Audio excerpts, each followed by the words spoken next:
Hey guys, welcome back. Okay, so I wanted to give you this video, in particular, this content to help you get established, help you get on your feet and moving in the right direction in terms of your finances. So this video is about 5 ways to improve your finances and, most importantly, raise your credit score.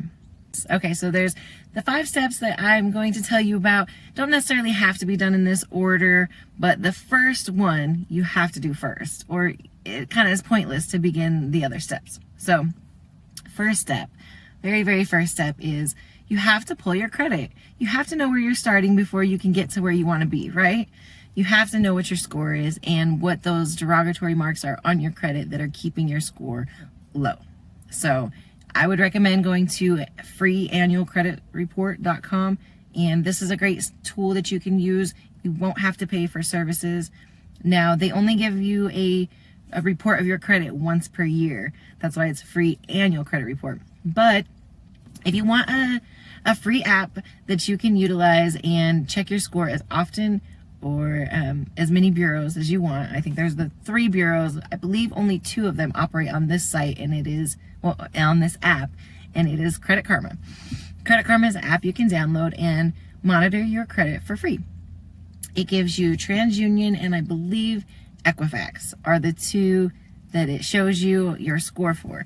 Experian is the one that they don't have. But you can actually find Experian.com and you can get that app as well, and it is free to check your credit report with Experian as well. So with those options, you can now pull your credit and see where you're starting. If you're in the high 5s, low 6s, this will help you get an idea of where you want to be. First, you can set your goals, where you want to be, and what are the things that are holding you back. So once you pull your credit, just look over the whole thing. Don't just look at the number. Don't just look at the score, because that's not the most important thing, actually. It's all the things that make your score what it is. So when you pull your credit, just comb through every single thing. It may seem daunting, especially if it's a very long report, but this is imperative in order to find the things and get rid of the things that are holding your score so low. So once you pull your credit, look over all of that paperwork, you're going to see the things that are making your score bad. And it will probably be like collections or past debts that weren't paid, charge-offs, things like that. So once you go on there and you see all these things that are hurting your score, and it will tell you what's derogatory and what's helping. Obviously, paying on time and having low utilization on your credit cards is all positive information. But the things that are negative would be like high balances or late or missed payments. Those are all bad. Always, if you're gonna have credit, at least maintain good credit history. I know we've done our things in the past, but now it's time to move forward and be responsible with our credit, because credit is key. If you want to succeed, if you want to have things, you don't want to come out of your pocket all the time to spend and get the things you want. You want to use other people's money and establish credit and use the bank's money, use the credit card company's money to get the things you want and then pay it down, because what this will do is build your credit so that you can qualify for things like auto loans and a home and big things like that, right? So once you find all the things hurting your score, you are going to go into the app and dispute them. If you didn't download an app to get your score, there is a address on the bottom of your credit report for all the bureaus. TransUnion, Equifax, and Experian all have an address. So you're going to type up a letter. If you don't have a printer and if you don't have a computer, write it out. It doesn't matter. Just make it legible, and you have to sign it, and they might ask for some other information with a dispute. So make sure to give your name, date of birth, just the things that show that you are you. What you will say basically is, these are items that you are not aware of, that are not your debt, and you need to have them removed from your credit. There are letters you can find online with a template and exact wording of what you want. The key wording, basically it is saying this isn't your debt and you need proof from them saying why it is, or if it is, in fact, your debt. And the burden of proof is on them. So if they can't prove that it's your debt, that debt belongs to you, then the bureaus have to get rid of it. And this is a great day and age because oftentimes our debts are sold to third-party companies called collection agencies. And once collection agencies get a hold of your debt, they don't have those original documents. So more often than not, you will be able to get things removed from your credit just simply by disputing and saying, this isn't my debt, prove it. Okay, so that's number one.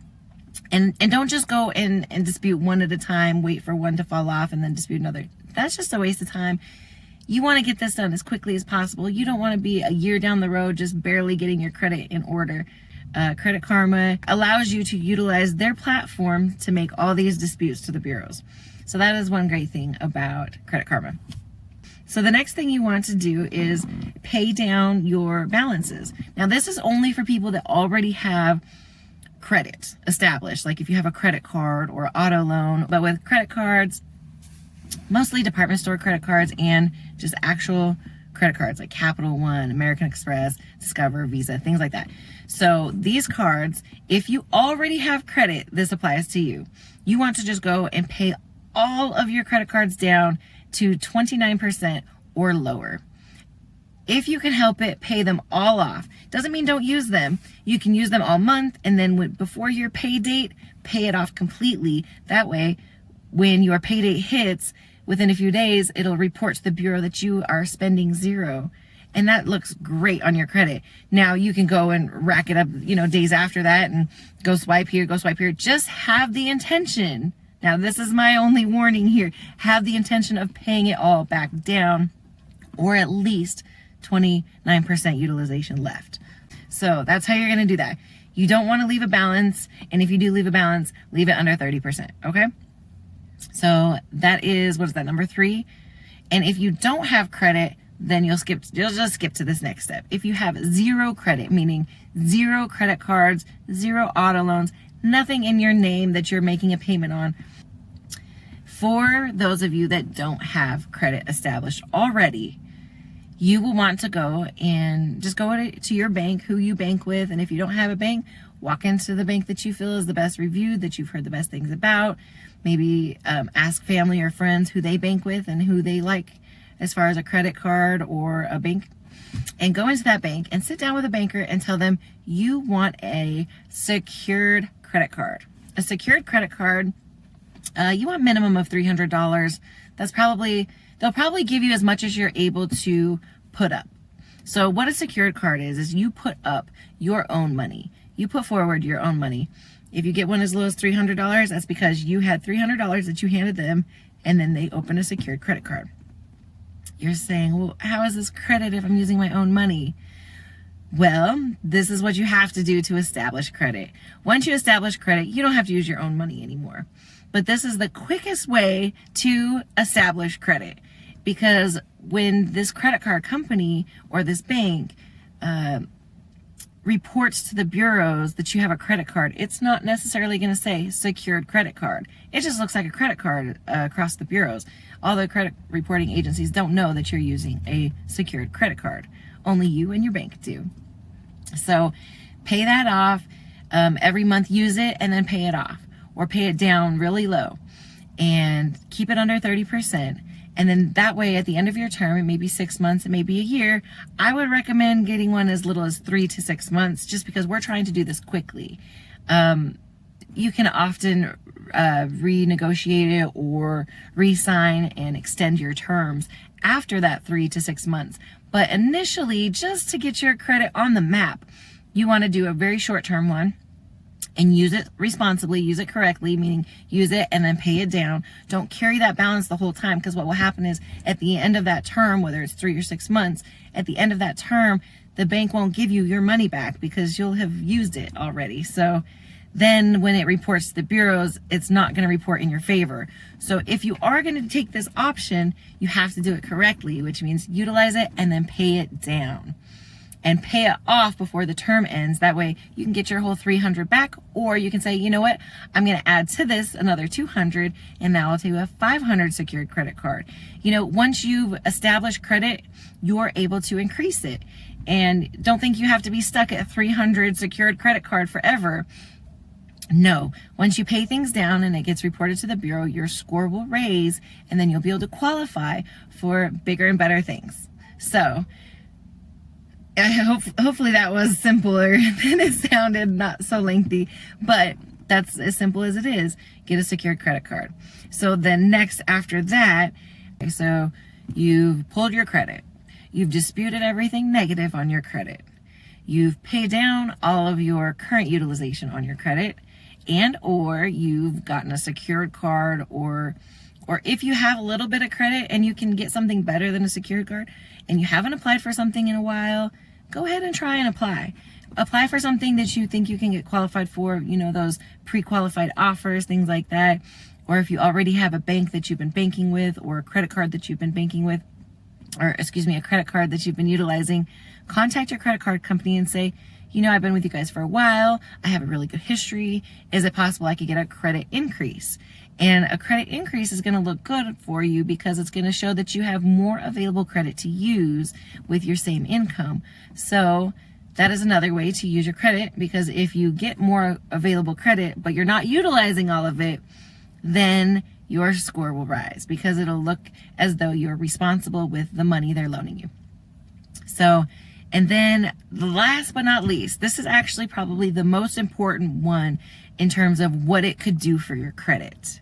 But I kind of saved it for the last because it's not going to always be possible for everyone to do this, because it requires some trust. It requires some trust from the people that you're asking this of. And what I'm recommending, if you can do this, if you have a good reputation with family or friends or a significant other, grandparent, anyone that that has good credit and that you have a good trust bond with, okay? You have to have this trust in order for this one to work. Go to that family member, go to that friend, but go to them and let them know you're trying to build your credit. And right, so explain to them that your credit is very new and you want to build your credit up, but you can't, and it's taking a while. So what you'll want to do is you will ask them very, very humbly, very graciously, and do it in this manner so that they will know you're not trying to scam them or just get over it, right? Depending on how tight you are with this family member or this friend, right? You might just be able to ask them and they'll give it to you, but you may have to kind of pour on the gravy, right? So explain to them how you're trying to improve your credit, and your biggest downfall is that your credit is very new. So ask them if it would be possible to add you as an authorized user on their longest standing credit card. So say they've had a card for 6 years or 10 years, and that's the card they've had the longest. And if it has good history, make sure it's a card that's maintained very excellent history, like on-time payments and fairly low utilization and, things like that.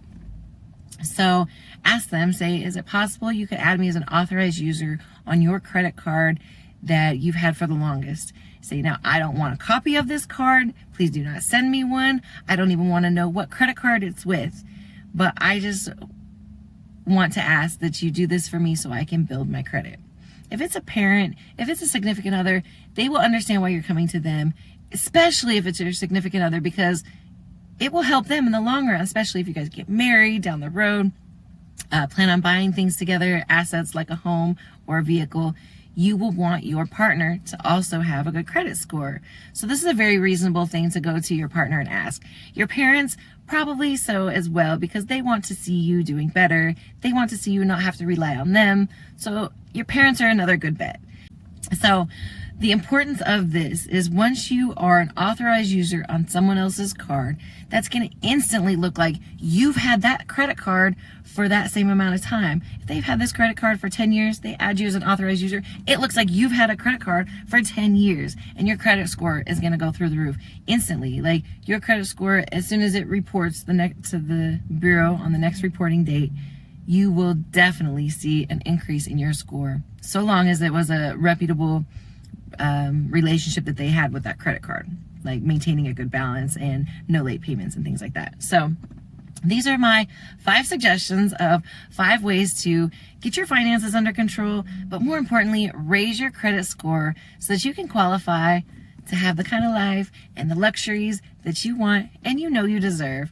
Thanks so much for watching, and until next time, go ahead and smash a like for me, hit that notification bell, most definitely subscribe so you don't miss not one video.